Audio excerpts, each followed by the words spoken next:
पूछिए बीजेपी के नेताओं से और माननीय मुख्यमंत्री से पूछिए कि जंगल राज कौन का कहलाता है, उसका उदाहरण क्या है जंगल राज का।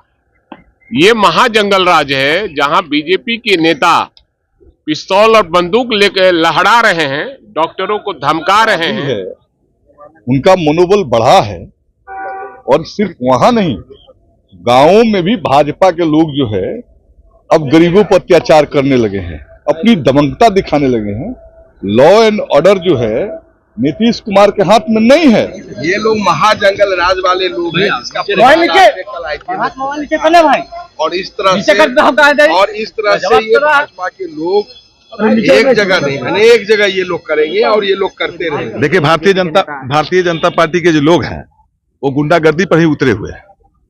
एनडीए की सरकार सिर्फ गुंडागर्दी करती है। कहीं उनका, आप मीडिया के साथी है, आप लोग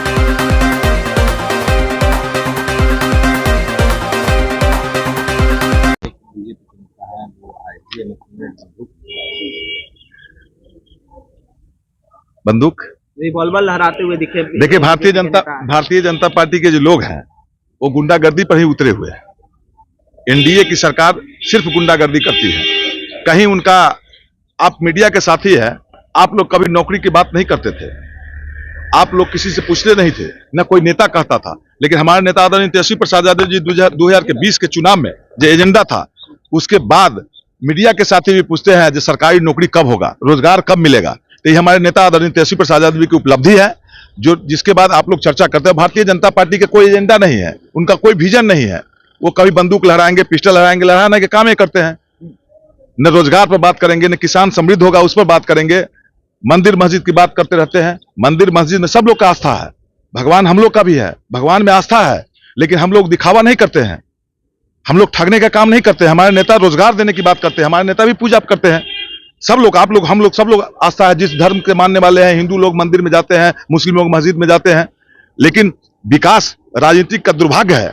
राजनीतिक आप जो विधायिका हो, उसमें जो विजन होना चाहिए, वो विजन होना चाहिए जो हमारा देश, हमारा राज्य समृद्ध कैसे होगा, हमारे बेरोजगारों को रोजगार कैसे मिलेगा, हमारा देश के किसान समृद्ध कैसे होगा। लेकिन भारतीय जनता पार्टी, एनडीए के लोग इस पर कभी भी चर्चा नहीं करती है। आपके नेता के घर ईडी के छापेमारी चल रही है। देखिए, भारतीय जनता पार्टी हमेशा सरकारी तंत्र का दुरुपयोग करती है और केन प्रकार से हमारे जो नेता है उनसे, हमारे जो विधायक है उनसे, उन पर हमेशा ईडी सीबीआई के छापा देते रहते हैं और प्रेशर बनाते रहते हैं। लेकिन हम लोग प्रेशर में आने होने वाले नहीं है। तो अपना काम कर रही है। नहीं, बीजेपी काम नहीं कर रही। पहले क्यों नहीं काम करती थी?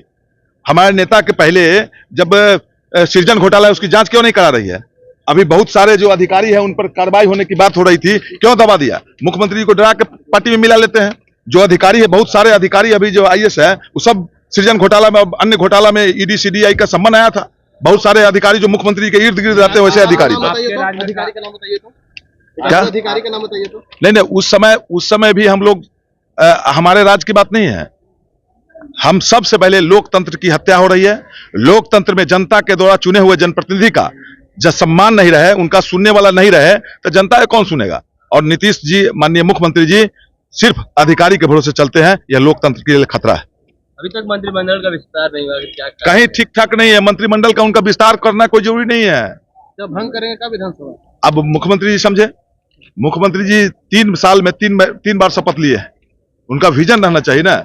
हम लोग के, हमारे नेता कहे थे जो हम रोज सरकारी नौकरी देंगे, उस पर अमल किए। 17 महीना में जो हमारे नेता ने काम किया है, इससे भारतीय जनता पार्टी और एनडीए के लोग घबरा चुके हैं। क्योंकि 17 साल बनाम 17 महीने में सरकारी नौकरी जो कहे थे, टीचर को सरकारी दर्जा की मांग कहे थे, सरकारी दर्जा की, राजकर्मी का दर्जा देंगे, उस पर भी चर्चा की, वो भी हुआ। अब टीचर जो अक्षम टीचर है उसके बारे में कहते हटा दिया जाएगा। अक्षम टीचर है तो इसका मतलब मुख्यमंत्री अक्षम है। बहाल जो किए वो सक्षम थे मुख्यमंत्री, तो सक्षम टीचर के बहाली किए। अब कहते हैं जो वो अक्षम है, इसका मतलब मुख्यमंत्री भी अक्षम है। पहले टीचर से पहले मुख्यमंत्री जी इस्तीफा दे दें। उधर ले गए, लेकिन अब ये मेल विवाह है। अब ये मेल कब होगा? और मंत्रिमंडल का विस्तार नहीं होना बिहार का विकास में बड़ा अवरोधक है। हम लोग भी मंत्री रहे। जब विभाग के एक दूसरे विभाग के लोग आते हैं तो सारा विभाग में काम ठप हो जाता है। 1 महीना से सरकार नाम का कोई चीज नहीं है, किसी विभाग में कोई काम नहीं हो रहा है, 9 विभाग लेके एक मंत्री आप आरोप IGMS में साथ गए हैं सर IGMS निश्चित रूप से किस बात का डर सर? अब जो भी हो आप लोग पता लगाइए IGMS में पिस्तौल लहराया गया है। विधानसभा भंग करेंगे उसकी जनता जवाब देगी। जनता सब कुछ देख रही है, कोई चीज समय पर ही अच्छा हो। IGMS में पिस्तौल लहराया हर समय पर ही आ रहा है, लेकिन क्यों चुनाव? पहले अभी तो 2 साल कार्यकाल बचा हुआ है, तो समय पर चुनाव हो तो होना चाहिए। अभी तो लोकसभा चुनाव IGMS में पिस्तौल लहराया गया है सरेआम। नहीं, ये गलत है। ये महाजंगल राज की ओर इशारा है। ये लोग महाजंगल राज वाले लोग हैं जिसका और इस तरह से ये भाजपा के लोग एक जगह नहीं अनेक जगह ये लोग करेंगे और ये लोग करते रहेंगे। ये लोग दूसरे के ऊपर कीचड़ उछालते हैं, अपना पहले सफेद चेहरा नहीं देखते। पहले आप लोगों को कहा जाता था कि चल रहा है सर, ईडी का रेड चल रहा है आपके विधायक के घर पे सर। अरुण यादव ये क्या प्रक्रिया है, सरकारी प्रक्रिया है। जो भी मामला होगा उसके संबंध में बताएंगे। सर, मधु कोड़ा की पत्नी के बीजेपी में शामिल होने के बाद क्या लगता है भ्रष्टाचार कोई मुद्दा रहा इस देश में?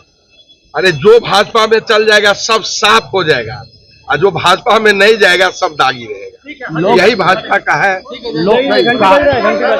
पार्टी खंडित है यहाँ, और नीतीश कुमार पर उनके विधायकों का भरोसा नहीं है, हिम्मत नहीं है कि सेशन के दरमियान वो मंत्रिमंडल का गठन करें। जो ही मंत्रिमंडल का गठन करेंगे सेशन के दरमियान, आप देखिएगा भाजपा और जदयू टूट के एक अलग खेमा विपक्ष के साथ मिल जाएगा।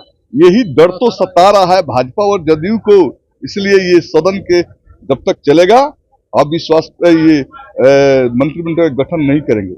और अब तो भाजपा वालों को भी ये बात जान लेना चाहिए, वो नीतीश कुमार कहीं ये ना हो जाए जब विजय सिन्हा और सम्राट चौधरी को बर्खास्त करके 6 महीने सरकार अपने चला ले खुद बिना कैबिनेट का। अपराधी है, उनका मनोबल बढ़ा है, और सिर्फ वहां नहीं गांवों में भी भाजपा के लोग जो है अब गरीबों पर अत्याचार करने लगे हैं, अपनी दमकता दिखाने लगे हैं। लॉ एंड ऑर्डर जो है नीतीश कुमार के हाथ में नहीं है। जब उनका अफसर बात नहीं सुन रहा है, जब एक मुख्यमंत्री की बात अफसर नहीं सुन रहा है, तो आप समझ सकते हैं कि अब शासन और प्रशासन का जो इकबाल, मुख्यमंत्री का जो इकबाल था वो खत्म है। और भारतीय जनता पार्टी के राज में जो है गुंडागर्दी अब शुरू हो चुकी है। ये काफी निंदनीय है, और मैं समझता हूं कि इस तरह के तत्वों पर लगाम लगाए नीतीश जी निर्बल की तरह जो है व्यवहार अब न करे। आरा में राजद के एक विधायक हैं, उनके घर रेड चल रही है, उनके घर ईडी की छापा चल रहा है। एक बात जानते हैं ना, ये चुनाव का दौर चल रहा है, और भारतीय जनता पार्टी जो विपक्षी सांसद विधायक हैं, मंत्री हैं, उनको बदनाम करने के लिए ईडी का रेड करवा रही है। अब तो ये भी बात आ गई, ईडी की इतनी दुरुपयोग हो रही है कि व्यवसायियों के घर रेड करके भाजपा वाले चंदा वसूल रहे हैं। तो ईडी और सीबीआई की अब औचित्य बचा नहीं है, गुंडागर्दी का एक एजेंसी बनकर रह गई है। तो ये गुंडागर्दी कर रहे हैं मोदी अमित शाह जी। ठीक है। पूछिए बीजेपी के नेताओं से और माननीय मुख्यमंत्री से पूछिए कि जंगल राज कौन सा कहलाता, उसका उदाहरण क्या है जंगल राज का। ये महाजंगल राज है जहां बीजेपी के नेता पिस्तौल और बंदूक लेकर लहरा रहे हैं, डॉक्टरों को धमका रहे हैं और गाली भद्दी गालियां दे रहे हैं। यही राज है बीजेपी का सुशासन, तथा कथित सुशासन का। माननीय मुख्यमंत्री को इस पर बयान देना चाहिए कि आईजीएमएस जैसे जगह में डॉक्टर सुरक्षित नहीं है। जो डॉक्टर सुरक्षित नहीं होगा वो मरीजों का क्या इलाज कराएगा। यही शासन है, ये प्रचार तंत्र है इनका, और महाजंगल राज है बिहार में, और देखने को मिला है, आपने देखा है। बीजेपी के केंद्रीय नेताओं का लगातार दौरा जो है वो सुनिश्चित हो जाए। कल राजनाथ सिंह आ रहे हैं। अरे यहाँ राजनाथ बाबू आवे, मोदी जी आवे, चाहे अमित शाह आवे, यहाँ की जनता ने, यहाँ की ये समाजवादियों का गर रहा है, यहाँ की जनता ने करवट लिया है और कह दिया है कि बीजेपी भगाओ देश बचाओ। आपको मैं बता रहा हूं सारे लोगों को कि हमारी बात जो है वो सच निकलती है, और इस बार बीजेपी मुक्त भारत बनेगा और इंडिया गठबंधन की सरकार बनेगी। ईडी की छापेमारी हो रही लगातार। अरे अब ईडी करे चाहे सीडी करे सीबीआई करे, उससे कोई प्रभाव पड़ने वाला नहीं। जनता है, पब्लिक है, सब जानती है।